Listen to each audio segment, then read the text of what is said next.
Hey, what's up? It's another episode of Film Streak. And normally I watch new movies. I feel like I've said it a lot recently, like what the idea with this podcast is. But if you're just checking this out, if this is something you maybe heard me talk about, maybe saw me at the festival, the premise here is that I'm watching new movies that are new to me. And I think that's an experience that a lot of us go through, especially those of us that really love movies, that really just gotta watch whatever comes out. And sometimes I watch new things. I recently watched a couple of very new movies, but a lot of it is about going back, looking at stuff that I somehow missed or I just kind of ignored, just put it off to the side, never really got around to it.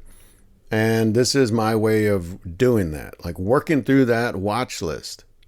I've got maybe about 1,300 films on my watch list that I want to watch. That's ballpark, I mean, I hate to say it's even that many, but it is. And look, there's movies coming out all the time, right?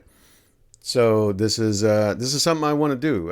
It's a little bit of a challenge, but it's also just like I just want to learn more and I want to be able to experience some new things. You can get into that mode of, well, you just watch whatever the big blockbusters are, whatever's on TV or streaming or whatever. And you can kind of end up going in a circle, watching kind of the same film over and over, right? I think, things like Marvel and some of these big blockbuster franchises, they've kind of shown us that. It's like, okay, they're starting to circle back on themselves. So let's get out of that. Let's watch some new stuff. Let's watch stuff that is from filmmakers, from voices that haven't been heard yet. Maybe some new ideas. And new ideas maybe meaning just new spins on ideas.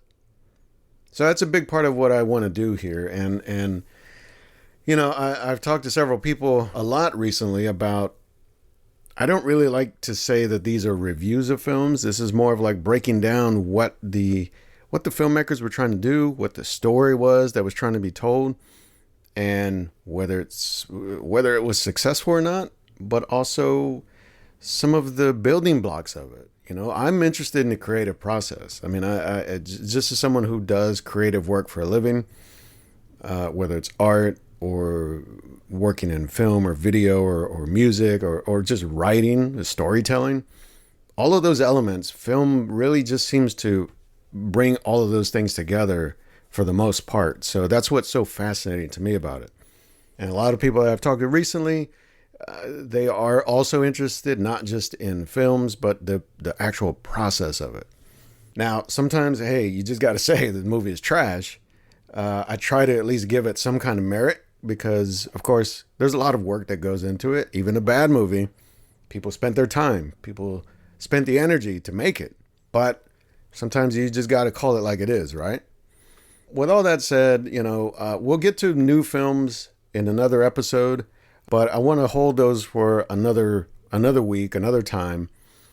And I want to go back to the festival that just happened here in March. And let's hear from some filmmakers who were there with their feature films. I put together some of the filmmakers who were there with short films.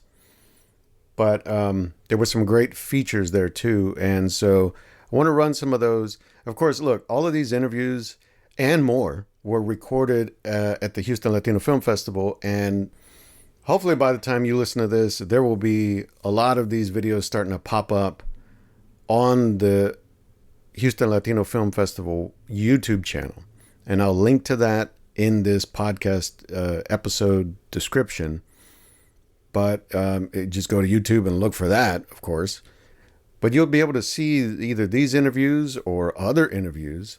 And in some cases, you'll even be able to see longer versions because I've tried to cut some of these down to make this not be like a 2-hour episode, right? And for all the filmmakers who were there, who sat down to talk with me or just kind of were there in the mix and being part of the event, I appreciate it. I think the festival enjoys having you there. And I hope to see more of those people again. I hope to see them at the festival again with another film or another project. But even, if they're local filmmakers, or at least in the area that we're in, hey, we'll see you again at maybe some local events outside of the festival. That'd be cool. So give it a listen, see what you think, and check out these films. I'll link to these films and these filmmakers too, because some of these films you may see someday, whether it's on streaming or maybe in a theater. But the idea being, I want to give these people a place to talk about their work and talk about their ideas, and honestly, just kind of let them rock for a minute, you know? So let's get into it. Let's do it. I'm Brad Corrigan. I'm the director and producer of Ileana Smile. It's good to meet you, Brad. One thing I want to ask you right away is, so I saw the film, and the thing that struck me is, did you have a sense that going into this, like, did you know what to expect? No. It was never our intention to make a film. I mean, we were trying to be part of a story. We were trying to make relationships and make fun, beautiful, colorful things for kids that were living inside a trash dump. But no, we were never thinking we're making a film. It just was a natural fit. I'm a musician, so I have a pen and paper and a guitar. My friends who are photographers came. My friends who are filmers came. My friends who are muralists came to paint with the kids. We had athletes and dancers. All of us just came to celebrate the kids' lives there. And then, years and years later, and many twists and turns and tragedies later, right, we realized that perhaps we have a story to tell in our film as opposed to those very kids telling their own stories as they grew up. That's something that I think is very striking about the film, like the revelation, the moment that you really explain, like how much of a situation, how much of a problem this is. Yeah. And so did you even know that was the case going there? Like it was that significant? No. Okay. And I mean, geez, my first 6 trips that I went, I didn't even get out of the taxi. I was so afraid of the trash dump and felt so insecure and uncomfortable. And then once Ileana came to the car and invited us out, and it was like there was a new chapter of probably 30 or 40 trips where I just couldn't get enough of playing music with the kids and getting to know their families and better understanding why is this community existing inside a landfill. And it wasn't until probably the 5th or 6th year of visiting down there, so 40 or 50 trips later, that we started to realize that there was sexual abuse and that child prostitution was likely a currency inside the trash dump, and drugs, and you name it. Slowly but surely those layers became visible to us. And at that point we were like, okay, we've got to do more than just make music with the kids. I mean, I think it's an important thing to tell the story, to show the world this is the kind of thing that's happening. This is the situation these people are in. But I'm glad that, you also show this it's like a testament to compassion and generosity, like the effort to help. I think that came across so well in the film. Man. To see the odds that you're facing, those people are facing, and to still want to try to help them, to do something. It's remarkable, really. So, I really appreciate you saying that. Thank you very much. I think it's very striking for the film, and I know it's a very personal story, too. For a documentary, sometimes that is a line that some filmmakers might feel like, I keep myself out of it, but I'm glad that you took the approach of showing how it impacted you and how you brought that home, right? How has that result been, like bringing that home? I saw you talking to students in schools. Have you found traction? Have you found awareness? Yeah, we've found, I think a lot of different age groups are ready for different layers. I think a lot of different cultures see something unique in it. I went to Brazil in 2014 around the World Cup there and told a little bit of Ileana's story. She died in 2011, so it was very fresh. And the Brazilian people were so moved by her story and also so compelled to protect their children as the World Cup was coming to Brazil, because tragically around massive global sporting events in the world, prostitution spikes which means children get absorbed into that demand. So it really depends where you are in the world and who you're sharing the story with. They have their own truth and their own thread, I think, that becomes something they focus on. But I think we're just getting started sharing her story instead of telling it. And if we're able to find any community of individuals that wants to partner with us in just supporting the school, I wish these schools existed everywhere in the world. I just wish that schools were more often a safe haven for children that are vulnerable otherwise. And we've got one. I'm not saying we have more than one school, but like, hey, anyone that can lend a hand and lend $1, please do. Yeah. I think that's an important takeaway from the film. It certainly impacted me in that way. There is the possibility for change, for growth, for this community, for communities like this around the world. Yeah.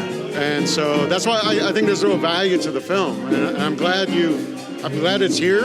I'm glad you're showing it to people and telling this story. Maybe this is so I know you have a history with music, a musical background, right? Did you ever feel like there was a point going through this experience you could have imagined this maybe back in those days, like that this existed in the world? No, and I never would have guessed there'd be like the confluence of music and storytelling and even sports. I leaned into sports when I couldn't speak the language. I would kick a soccer ball or beat a drum. So, no, it's a really wonderful thing to see so many shared interests coming together in a space where otherwise, like, if I couldn't kick a soccer ball or play my guitar with these kids, I'd feel like I was drowning. Like, how would I connect with them? So I think I've really realized the highest language exists in art and sports, and it's a way to connect with people anywhere in the world. Across all kinds of barriers, right? Yeah. So I just want to commend you on the film again. I'm glad you're here. I'm glad you're enjoying the festival, I hope. Thank you so much. I want to go dance. Yeah, go for it. You hear the music going. So. You don't want to see an Irishman dance right now, but... Well, I tell you what, you speak better Spanish than I do, so I appreciate it. Thank you very much. Well, it's so nice to be here. Thank you so much for allowing Ileana's smile to shine here in Houston. No problem. Yeah. Brad, thank you so much. Yeah, take care. Blessings. All right, you too. Thank you. My name is Itandehui Jansen. I'm the director of Itu Ninu. This is a feature film set in the future, so it's a sci-fi in the year 2084, and it's mainly a film about climate change. It's also a love story. So yeah, that's a really interesting mix of themes and subject matter. How did you kind of arrive at mixing those two things? In the beginning, the film started out in the pandemic, and I was interested in making a film about one character in sort of a smart house. So it was like a migrant, a climate migrant. That idea was always there, sort of stuck in a house that was, governed by artificial intelligence. That idea is also still there, but as the idea developed, I found an article that the UK government wanted to tag all the asylum seekers with an electronic tag and follow them around. And I thought, this is so dystopian, I need to put this in the film. Yes, of course. Yeah. So that's how things started to come together. So I take it that the setting or the time of 2084, it's sort of harken back to 1984, right? Absolutely. Okay. Yes. That was a pretty interesting like touchstone. It's like, okay, I see where we're going. I think I get the idea here.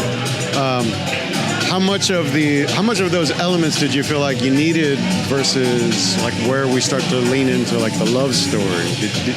Did you kind of work on that as you were writing it or developing the project? Not consciously. We didn't write a script. We had an organic script in the sense that we did have a story, we did have a setting and characters, and the writer, who's also the producer and also the main actor in the film, and I discussed the story, discussed characters, discussed the different elements, but we never wrote it down. We wanted to have the freedom to sort of improvise, and we kept doing that throughout the film.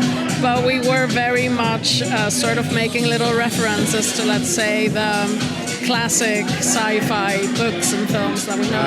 Right. So one thing, I think it's a very interesting tone that the film has, and I don't want to say it's unconventional, but it is very different. It takes its time, and it requires some patience, and it requires some focus even.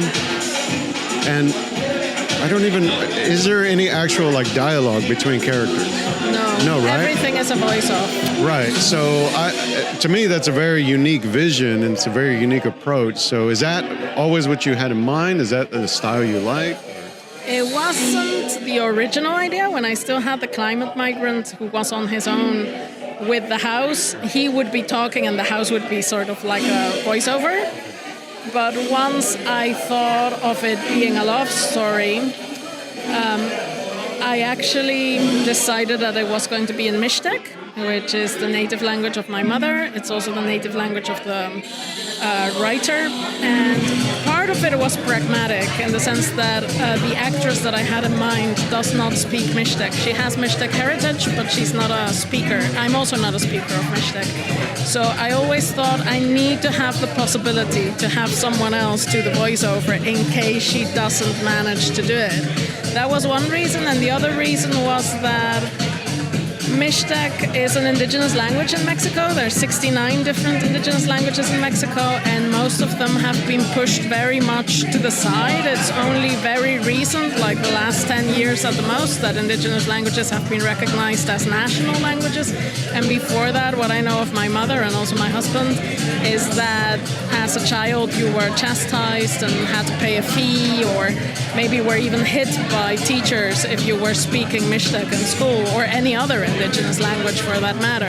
So it was also a comment on how these languages have no space in Mexican Mexican almost society. like outlawed in a way. Exactly. So that's one of the reasons that I choose to work with voice-off.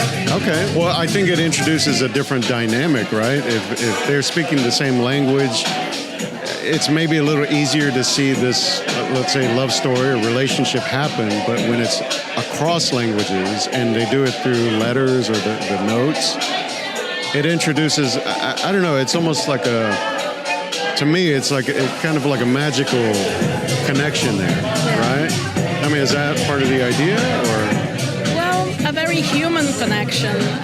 For example, my mother speaks Mixtec, and I grew up in the Netherlands, and we migrated there when I was 6, and I lost the language, but not always, actually quite recently I started to realize that this must have been very lonely for her, that it's very hard to be in a place where you have nobody else to speak in your mother tongue with. Of course, she spoke Spanish and she spoke English, but there's a whole world, a very intimate world that you cannot share with people if you don't have anybody else who speaks your mother tongue. So I think that was an important element in the film, like this human connection based on language. Okay, yeah. I mean, I think it's an interesting way to approach this love story and the relationship even.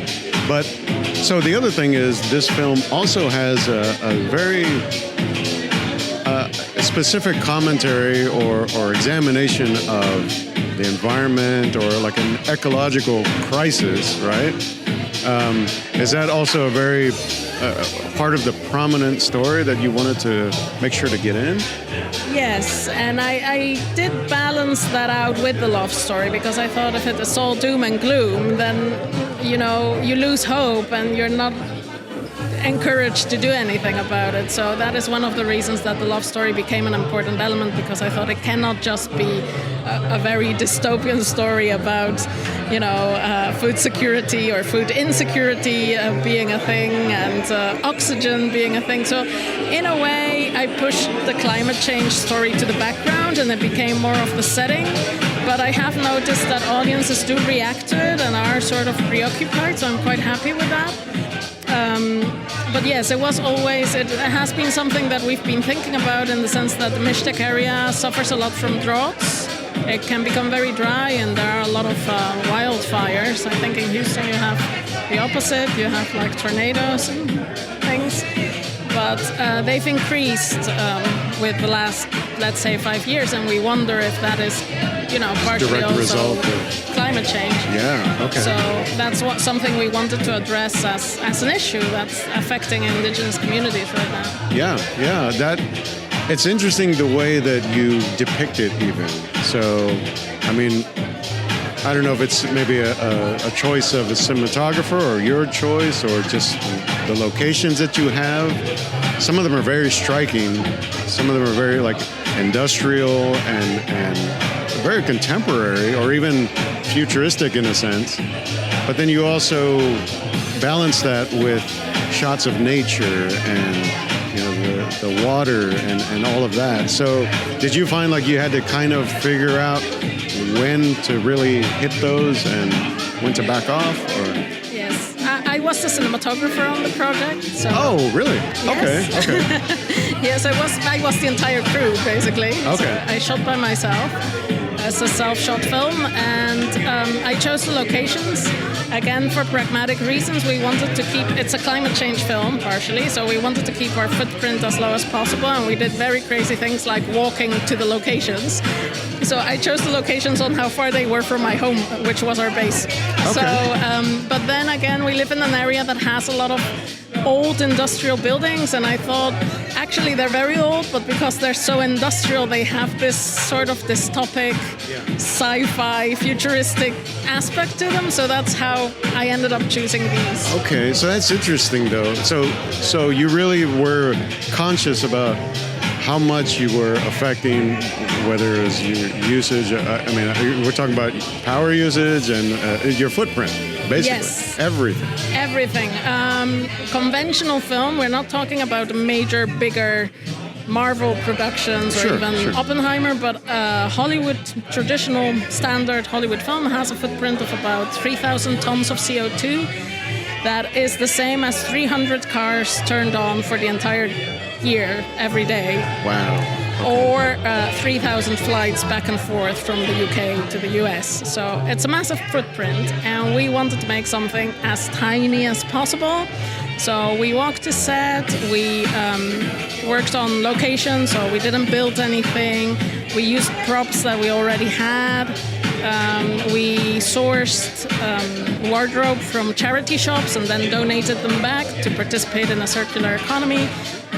Everything was walking, unless the one location that was farther away was the beach, and we took a bus. And that was also the reason that I decided to self-shoot, so that it would be a tiny crew and we wouldn't, have a very big catering, traveling, all those kind of things. So that was sort of our plan. That's a dedicated, it's a commitment to being responsible, and I think I appreciate that. I think a lot of people who see the film especially would appreciate, it's not just for show, just to get something that looks good. You really did, take it all into account, even making the film. We counted our footprint. In the UK, you have a carbon calculator called We Are Albert, and we ended up below 1 ton of CO2, which is less than my flight here. So in a way, I do feel a little bit guilty of being here. But then again, I really wanted to know what, a Latino audience in the US would think of this film. Yeah. Okay. Well, so, yes, we're glad you're here. We're glad the film is here. So you just had your screening a little while ago, right? So I guess it went well. I didn't get to go in there, but... Yes, we had lots of positive reactions and also conversations about both language and climate change, which were the main ingredients of the film, so exactly. I'm very happy. Yeah. Okay. So you feel like it's working. It's a success. Yes. You're getting it. Okay. The audience is getting what we tried to communicate. Awesome. That's great. That's great then. Okay. So, well, again, great job. Great job with the film. Thanks for being here with the festival. And are you going to stick around and see anything else? Or?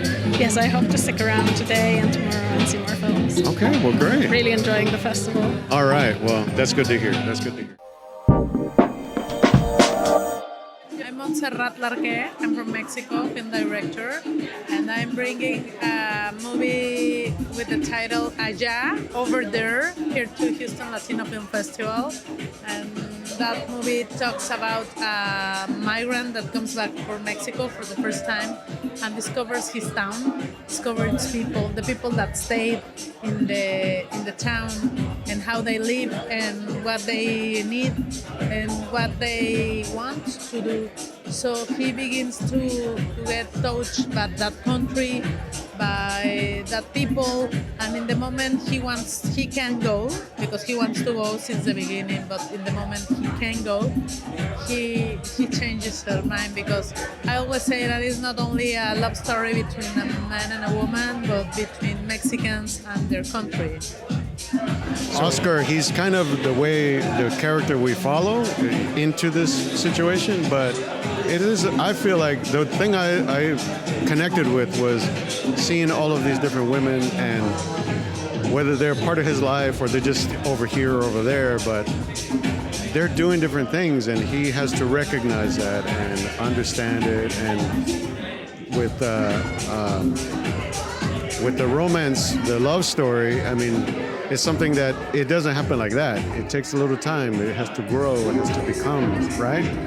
So is that something you wanted to show, is not just relationships with everybody, but how you have a love story with one person, and it takes time. It's not magic always, right? Yes, it's not magic. I wanted to show. That's the thing I think I always put in my stories, that things are not so easily, that they are not perfect, that you think you are going to have something or to do something, and the lives gives a twist and you cannot do it. Like everything is falling. When always. the husband comes home, for the first time. he says, "Whoa, wait, what?" You know? Yeah, but we were going to have a love story. No, well, the husband comes for the first time, comes back for the first time, or the other one with the dress. You gave the dress for the party, and no, it falls down. Or the other he's going to come to marry me, and he doesn't come. Oh, I think that all stories in our human lives are always that way. It's unpredictable, yeah? Yeah, unpredictable, and that always maybe it's a pessimistic, like you have a plan and it doesn't work and falls down.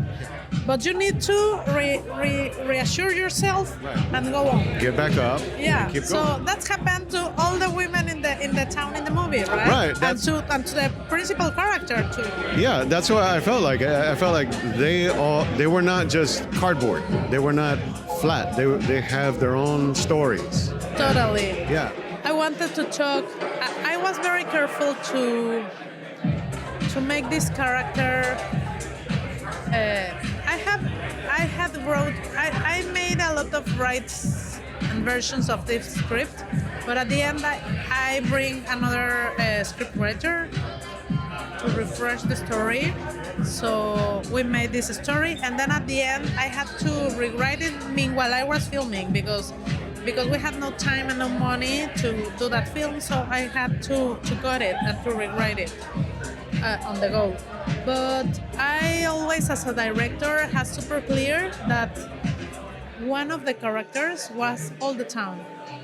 So even if our principal character is this man that comes back, we see through his eyes all these women that are different. That's why they are also present all time. And even when he gets in love with one of them, we see the stories of all the other characters. Okay. How was that approaching writing from Oscar's perspective of entering this community that he hasn't been in since he was younger, right? So, and he's also got with his father that relationship that passed. How did you find that writing from the male perspective of how he sees this place and these people? Yes, I don't know why I decided to have this male character, principal character.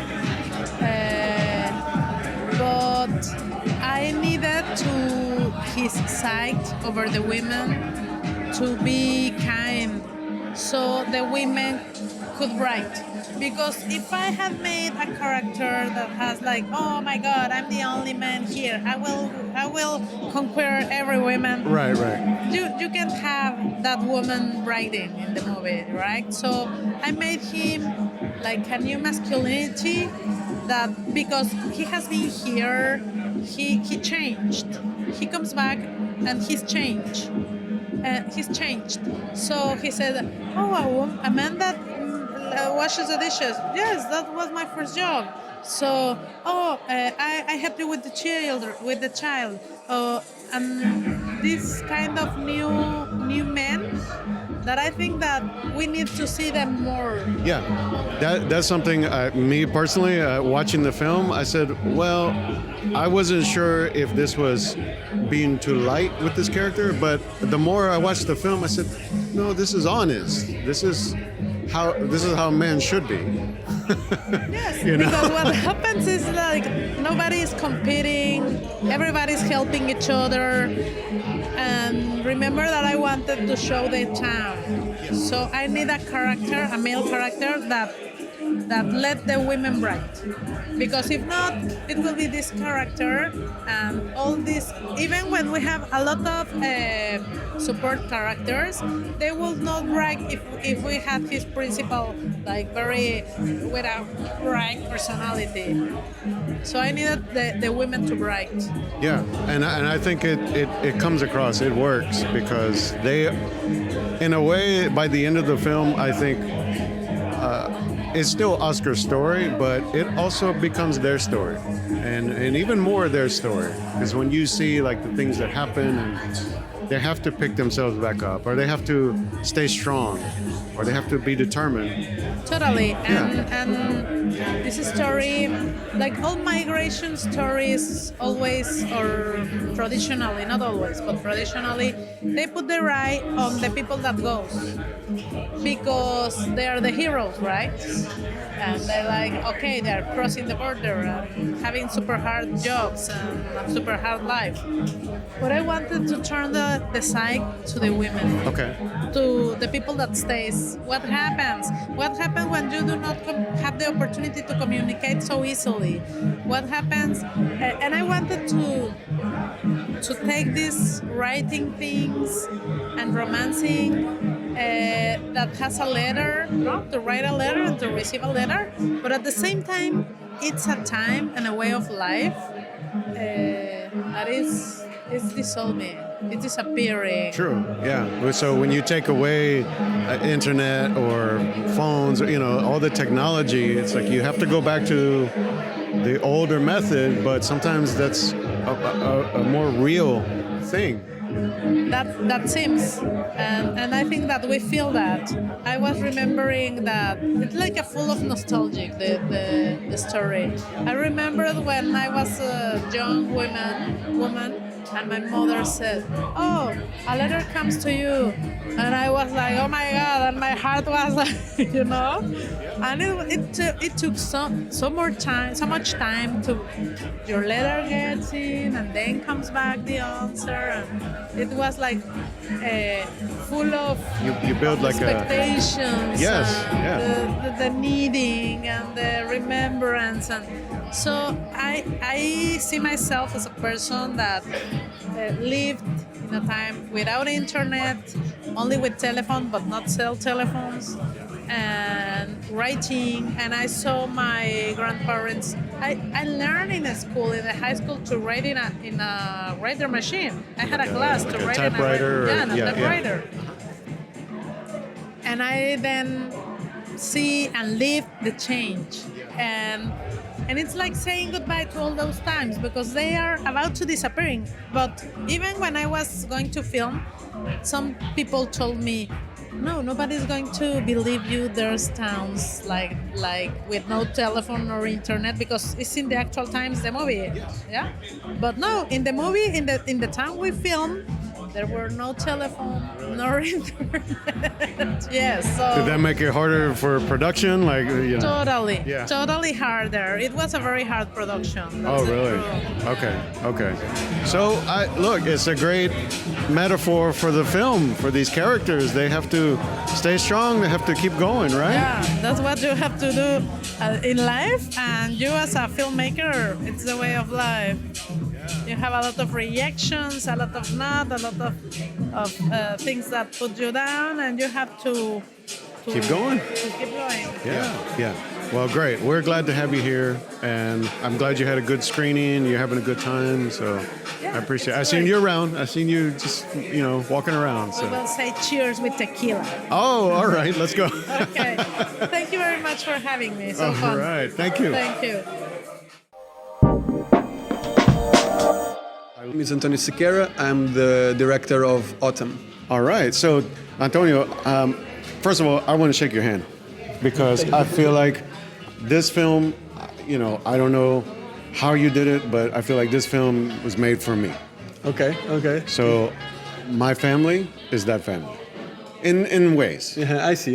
Me and my wife, I have my 2 kids, a son, a daughter, and it's very, it feels very personal. And that's one of the things I want to ask you about is where the story, these characters, where did you draw all of this from? From personal experience? Or? Yeah, I think it's interesting you say that because a lot of I've received as well that comment quite a few times from Yeah. people say this is me. Yeah. It feels like it's my family, and I think it's that is a really great compliment, and I think it's because maybe when I did touch on something that is personal to me, it becomes more universal to people, and I feel like we all share so many things that are so similar. And sometimes we think, we're so different, but there's so much more things that makes us similar, more together, than there are that makes us different. And I think what I remember when I left to study in London as well, similar to the character, I went there, and then when I came back home, like things just were different. Suddenly your family starts to talk differently, or they look different. And I remember talking to this with some of my friends and colleagues there at the time, and they're all going through the same. From one side you have the parents who stay at home, and suddenly they when the kids start to go away, the parents don't know what to do, and they have to because so much of their life was their kids. Suddenly they have to rearrange their life and think it over and start again from a new moment there. I think it was a very interesting thing. I'm curious though, so you seem like a young guy, but I'm curious how you captured the perspective of the parents. I mean, some of the things that they seem to struggle with, those characters, it seems very authentic, very real. And was that something from your own family you got some idea? Yeah, something that I was observing as well in my family. Okay. I think that I got that as well from people that they say they're surprised that a young person will make a film where the perspective seems of the adults so strong. But I think because I love my family, and I always saw this movie as a love letter to them and to all the families and their sacrifices for the kids. And I think it was something I studied very clearly as well. I sometimes, like I was saying, like a bit like a creep, I was looking at my family and seeing how they were behaving and thinking, this is an interesting scene, let me put it down. And so I was analyzing a lot of their behavior and also other people's family. When I would go out, like with my girlfriend, for example, to see their parents, I was able to be more objective and to see the struggles that they were going through in a more objective way, and to see those reactions and those behaviors. It takes a maturity to see it and recognize like this is a real thing, a real emotion, a real moment that's happening, and use it. Yeah. For sure. I think in the beginning, when I was a bit younger, you sometimes behave, you are more self-centered, and I think as you grow older, you start to be a little bit more understanding of other people's perspectives, and that they're also going through their own life. It feels like, and that was something I tried to do with the structure of the movie, where in the beginning it feels like it's the kid's story and that he's the protagonist. But as he goes away and comes back, we start to open up the stories of everybody else, and everybody is the protagonist in their own story. And I think that was because I also went through that. When initially you kind of feel like it's all about you, and then as you grow older, you start to look back and you see, oh, actually my parents are also just kids, and they're also going through their own stuff, and they didn't have it all figured out, you know, they were figuring out as things went along. And so I think that's why I kind of had that perspective of just kind of everybody's on their own journey. That's it's amazing you captured that. I mean, not only thought it and wrote it and captured it on film though, and part of that, of course, is the cast. Like you have an amazing cast here that all four of them, the four members of this family, they really do. They have a chemistry. They have a relationship. It feels like, and so I heard you say a while ago in the Q&A that two of these characters are related. Yes. So tell me a little bit about that. Yeah, the father in the movie and the daughter, they are real life father and daughter, and there was something that I was not intending initially, but when I cast the daughter and I met the father, I was like, this guy is perfect for the role, and he was a stunt double, not an actor before. And so it was a process of figuring out, because for me it was very important that the family felt like a family. Sometimes you watch movies and like, those guys are not related, you know, you can feel it straight away, feel that they are actors, acting that they're family. And so for me that was an important element for sure, and the fact that they are real life daughter and father helped a lot to make So he wasn't an actor, but how much did you have to convince or get him to play this part? He used to, because as a stunt guy, sometimes you get like small roles, you know, like the guy who beats up or the Nazi, you know. So he's used to being. So he's used to be on a set and be like around the acting part and doing some little things. So it wasn't that was a big thing. But for me, what I noticed is that he was very excited about this, and I talked with him about it, and he was also kind of going through his own midlife crisis at the time, where his kids were also growing, just like in the movie. Yeah. So he could extrapolate a lot from his real life, and so I started to think that, you know. Sure, he needs to know how to act, and I made sure that was possible, but I still was like, he understands it. And even if he doesn't know exactly how to do everything, he will do his best to get there. I think that's a testament to a part of your story. One of the themes is the things that parents will do for their children. Exactly. He does it for his daughter to be in the movie. That's right. Oh, wow. So I think all of those characters, they have depth and they have a sense of authenticity, and I mean, I applaud all four of them. I mean, and your work with them. I know you mentioned that you did a lot of work, a lot of, crafting these characters and the relationship. You talk about that a little bit? Or? Yeah, I mean, that was also a long process. You know, I think a lot of the time of writing this movie was first figuring out the characters, because it's not an action movie. It doesn't have a big plot. So the moment you unlock those characters, that's when you can actually tell this story. And so it was something I did a lot. I did some exercises. went to some labs of film writing, like one in Italy, Torino Film Lab. I did the Sundance one. And so it kind of, when you go through this process, you're able to really see from an outside perspective, because other people who are not as invested, they will tell you what's not working or what you have to really think through. They can be objective. They can be objective, exactly. And so that was very helpful for me. I did lots of work as well with the actors to figure out the characters. So again, it felt like they were real. They didn't just be, just a cardboard version of a father. Right. That they had those like nuances, and that they I think a lot of people don't think about this, but that we are very contradicting in life. Mm-hmm. A person can be both good in a moment and bad in other. It doesn't have to be as binary as that. And I think that that's what I really wanted to do with my characters. The father who sometimes can feel a little bit racist or a little bit not know what to say and to do, or try to be this macho guy. Mm-hmm. But of course he also has emotions at the same time. Sure. And he struggles with his daughter when she goes away. And so I kind of wanted to explore. That's why I think it was important to have these nuances and these characters. Oh yeah, it really comes across. Everything. It feels so natural. It feels like they are a real family. And I'm sure that during the shoot, you also mentioned earlier that this was not shot like in a few weeks period, or it was shot over a year. Yeah, over the course of a year. Yeah. Which is, that's an interesting approach. It was. That was I thought that. It was an early thing, came with the idea initially. I was like, I want to make this movie. It is, you see throughout 1 year how the characters change. And so for me, it was important, just like Boyhood in a Right. smaller scale. But Boyhood did like 12 years, and you see the characters grow. I thought it would be important for me and for the actors, because then, as I'm shooting, I'm also learning a lot more about me and maturing myself as a person, as a filmmaker. And so that will come and reflect in the later parts of the movie as you keep shooting. And I think that you can feel it in the movie, that the characters mature, and so do I as a filmmaker mature, and it gives me a different perspective on the story.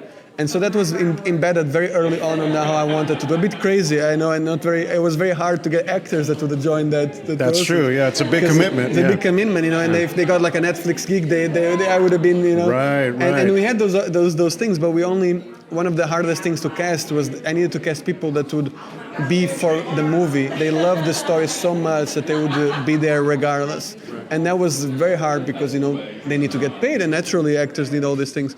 And so, for example, the actress that plays the movie, while we were shooting one of the seasons, she was doing a play like 3 hours away, basically as if she was in Austin doing a play, but we were shooting here in Houston. And she would have to do every day, shoot, 10 hours, 10, 11 hours, and then go still to the other play, do the play. She was the main actress in that play. It was the Anne Frank, so she's playing Anne Frank in the play, super intense. She does all that, and then she comes back at night and sleeps in the car all the way back to be able to go sets, and only able because we already had that, we had shot with her, we had to go, she got the play afterwards, and so she made an effort to conciliate both and to do both things. Wow, that is a big commitment. It is. For it is sure. crazy. But that shows the dedication, I think, that this cast really believed in it, and they believe in you, and it Somehow. all came together. Oh, come Somehow on. they believed in you. You're not only showing the perspective of the kids and them kind of going out on their own, but these parents also struggling with what that means for them. Yeah, and like suddenly the house becomes empty. I think for me that was very something I remember feeling, and talking about with my parents about, because it's like, I think especially I think Latinos and there's like a certain thing of people, like I'm Portuguese, I relate a lot to the Latino and to this feeling, and the families are very similar. They get so much attached to their kids, they do so much for their kids that suddenly this becomes even bigger. I think maybe British people and stuff, they have a little bit different. It still hurts them, but it's a little bit different, I think, the relationship. But there's something about the type of family where they become so attached to the kid that when the kid leaves, they don't know what to do. Yeah, and that's something I want to ask you about. Now, on a technical level, so I know somebody asked earlier about it, but the thing that struck me was the 4 seasons in the film, there are 4 dinner scenes. And each one of those scenes is shot in a different way to convey, I think what you're saying is their connections to each other, right?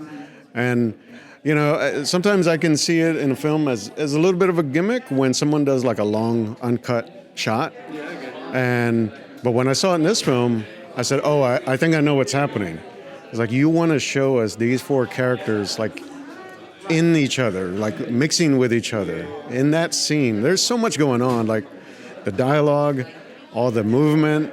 I mean, how long did that even take just to? Oh, that one shot was the hardest thing, I think, of the movie, because it was something I knew I wanted to get from the beginning. I was like, I want the first lunch scene to be done in a one shot, and all this dynamic, and people are coming in and out of frame and bringing food and talking. Oh, well, they bring food, because I feel like a lot of times when you are with your family, that's how people talk. People don't just sit down and only say a few lines. Now you go. Now you go, right? They talk over each other, and they come and they're doing the dishes while they're doing this. And so I wanted to have that feeling. It's very heavy, so that then as well as we would come back, like you're saying, each time they have the same dinner, but the dinner is a bit different. And suddenly those things start to change to show those changes. But that took me. We did so. Actually, funny enough, we grabbed me and the DP. How we figured out, we grabbed the Legos and we put the exact set that we had on the paper, like a plan, overhead plan, and then we used Legos to move around the Really? actors and the characters first, just to initially, because it's such a long shot and it's such a complicated space, and so we did first all that. Then we pre-shot it with some amateur actors from the region, people that were just wanted to help out. So they came in and they pretended to be the actors, and we did the blocking of the whole scene and the staging of it. And then we brought it back again to the actors, and we rehearsed in a different location where they were based on, and we tried to draw again the place. We put some things as if they were the furniture, and we just did again the same things now with them, and we adapted to them as well and what they wanted to do in that scene. But that was a long process, and we had to work with the Steadicam guy. So it was a lot of rehearsals. It was like 6 or 7 stages of rehearsals. It was a real house, a real yes, kitchen? It's a real house. Or it's a real dining kitchen. room? Yeah, it wasn't Okay. a set. So yeah, there's no like breakaway walls and all that. Yes, yeah. exactly. So it has to be very choreographed and very tiny space as well for a Steadicam with all this motion happening to be moving around there. So that was it. It took us, I think, on the day after all these stages of rehearsals, it took us 17 takes, I think, to get it right. Wow. And we had to finish at a specific time because the actors had to go to go do the play. That was during the time she was doing the play. Okay. And so she had to go 3 hours, 4 hours away to go do the play. And so we had a very specific time to finish that. And again, it's just we managed to crack on, and it was one of the crazy things. Well, that's where I really started to appreciate it, because when that shot happened, and it's early in the film. Yeah, it's like when the first 10 minutes or something like that. So when I saw that, I said, all right, we're in good hands. we have somebody who knows what they're doing. And when you see the next dinner scene where it's shot completely differently, and I picked up on it, you're showing these characters are disconnected in a sense, like they're talking at each other instead of to each other. And then in the other scene where you're not even like they're shot like they're not looking up anymore. Yeah, the camera is a bit higher as well than them, and it feels a bit more right. And so distant. I thought that was a really interesting way to convey like the change in their relationship, and it was really smart. I mean, it's subtle too. Somebody could watch the film and maybe not even realize what they're seeing, but it's great. I appreciate the work and the effort to do that. I think it helps. Yeah, I think that even if people might not notice it, like you're saying, I think people have a feeling, and it evokes a feeling in them that they're like, oh, somehow feels off this dinner, that feels different than the first one. Exactly. And so I think that's what people catch on. And that reminds me, so I want you to talk a little bit, I know you said it earlier, but I want you to talk a little bit about the scene that's somewhere in the middle of the movie on the beach with the parents as they're younger, and maybe the genesis of that, or even how you shot that, because there's a couple of things that happen in it that it takes the audience by surprise, I think. And once you kind of understand what we're seeing, then it really starts to click. But tell us a little bit about like where that idea came from. Yeah, the idea was me trying to think of how I could kind of convey the theme of the movie in a visual way so people could understand, regardless of the language as well. It was something important to me.